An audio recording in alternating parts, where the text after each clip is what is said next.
Need to send money from your State Bank of India account to an Esewa wallet in Nepal. Here's a straightforward guide on how to do it. First, ensure you have an active SBI net banking account and you know the recipient's Esewa registered mobile number. Log into your SBI net banking portal.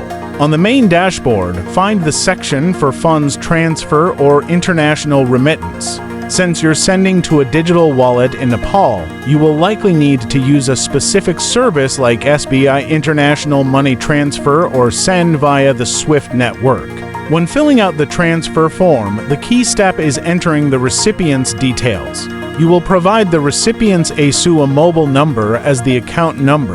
You must also accurately include Esewa's corresponding bank details in Nepal and the recipient's full name. The system will show you the exchange rate, the total amount to be received, and all applicable fees. Review all details carefully, then authorize the transaction using your password or OTP. A crucial reminder, double-check the Esewa mobile number and the recipient's full name.